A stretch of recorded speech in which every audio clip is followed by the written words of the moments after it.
Bonjour à tous les passionnés de football, bienvenue dans cette revue de presse spéciale. On démarre avec la CAN.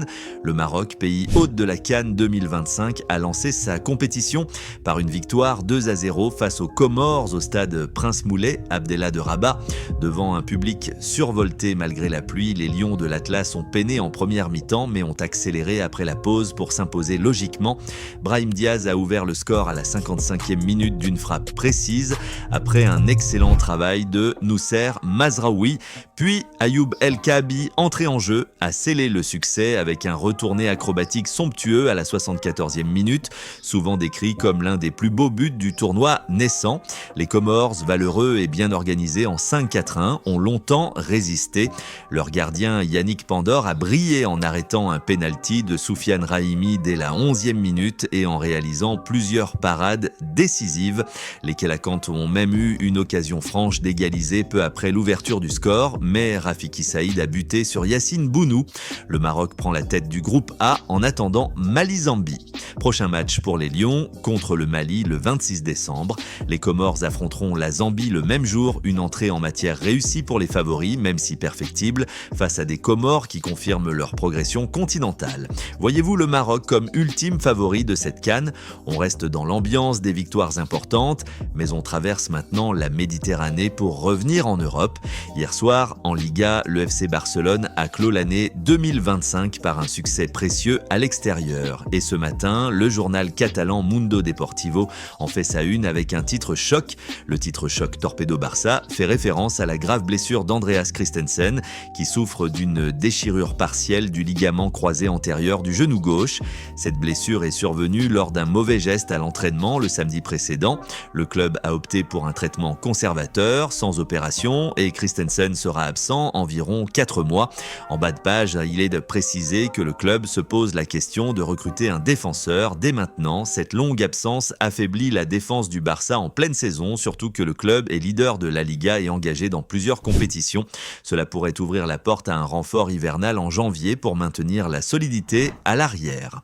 Malgré l'absence de Christensen due à sa blessure, le Barça s'est imposé 0-2 sur le terrain de Villarreal, surnommé le sous-marin jaune. Les buts ont été marqués par Rafinha sur penalty en première mi-temps et Lamine Yamal sur un service de Frenkie de Jong en seconde période. Villarreal a joué à 10 après l'expulsion de Renato Veiga pour une faute sur Yamal. Juan Garcia a réalisé plusieurs arrêts décisifs dans les buts barcelonais. Cette victoire permet au Barça de terminer l'année champion d'hiver avec 4 points d'avance sur le Real Madrid. Cette victoire à l'extérieur contre un rival direct consolide la position de leader du Barça à la trêve hivernale et démontre la résilience de l'équipe malgré les absences et les difficultés rencontrées pendant le match. Mais changeons de camp maintenant, direction Madrid avec le journal AS qui offre un contraste total tandis que le Barça savoure, le Real Madrid ferme 2025 sur une note amère centrée sur Vinicius Junior. La une d'AS montre Vinicius en action avec le maillot du Real Madrid et titre Respaldo à Vinicius, signifiant un soutien aux Brésiliens.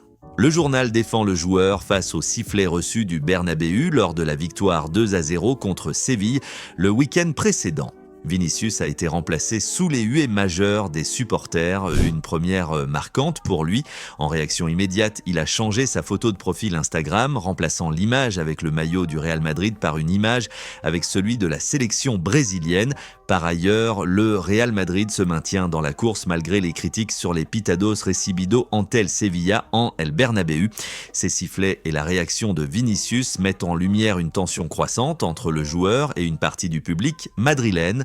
En pleine négociation de renouvellement de contrat et après une année 2025 compliquée pour lui en termes de rendement goleador.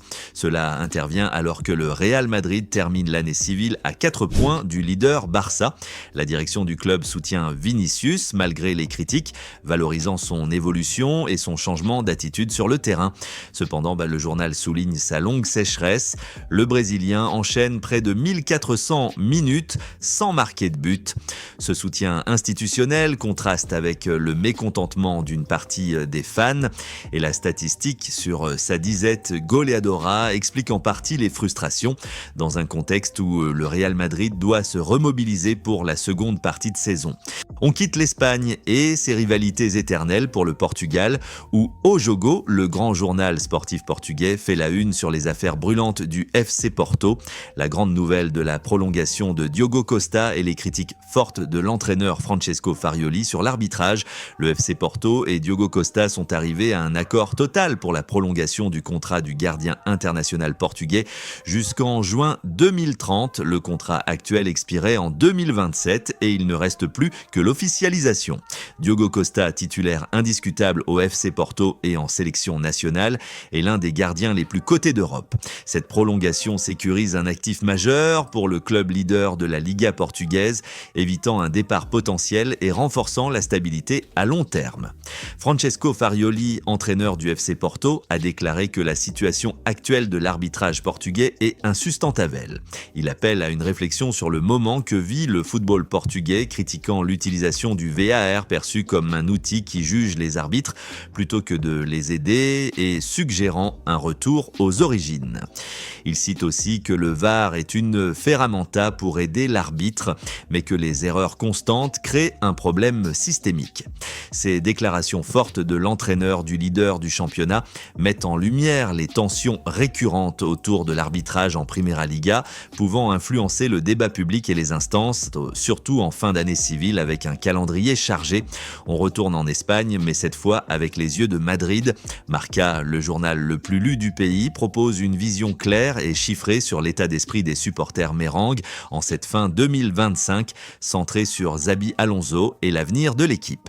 Selon un sondage auprès de plus de 120 000 lecteurs de Marca.com, 76% des supporters soutiennent le travail du technicien actuel, Alonso, 61% considèrent que les joueurs sont les principaux responsables des résultats récents et 86% seraient prêts à vendre Vinicius.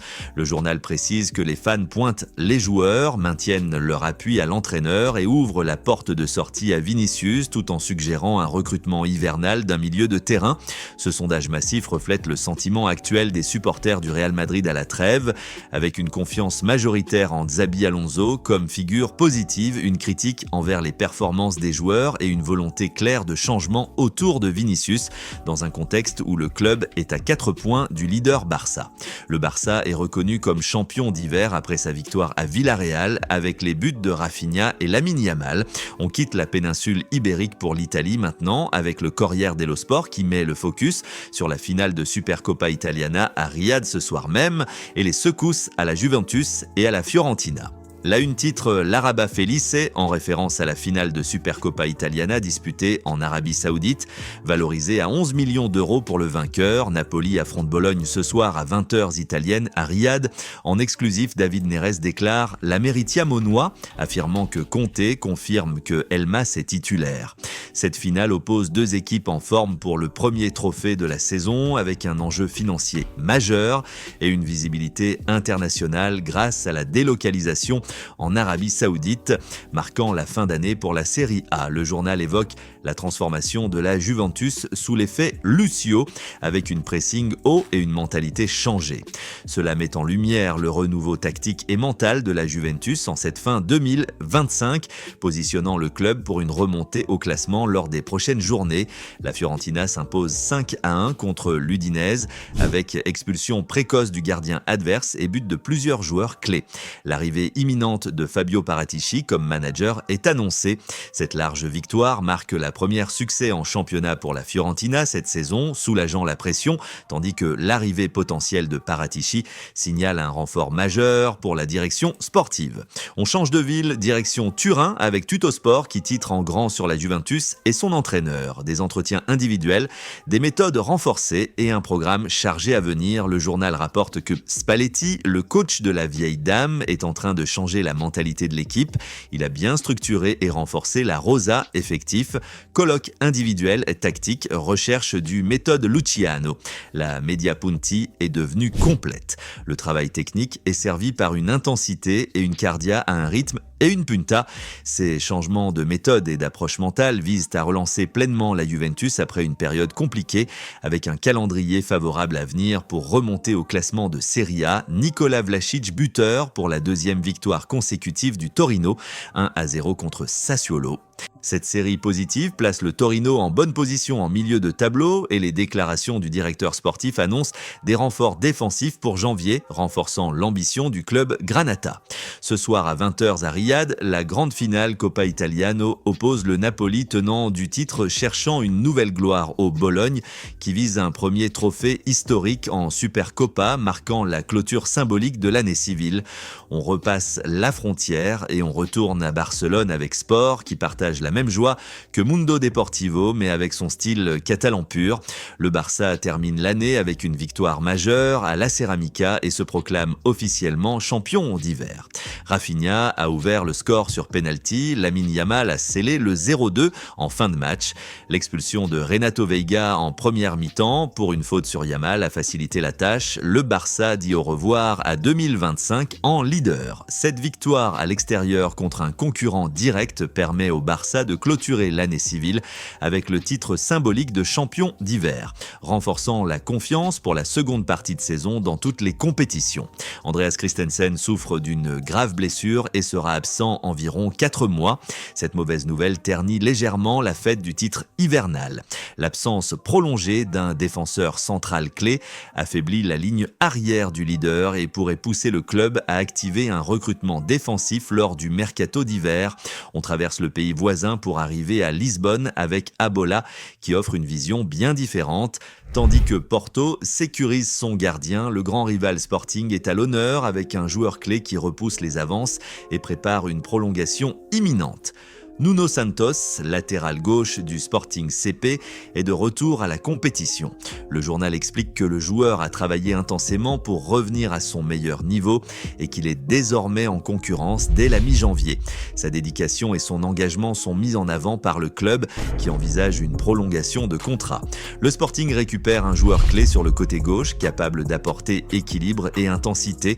La perspective d'une prolongation montre que le club compte sur lui à moyen terme dans une période cruciale de la saison. Un retour sportif, mais aussi un signal fort pour l'avenir.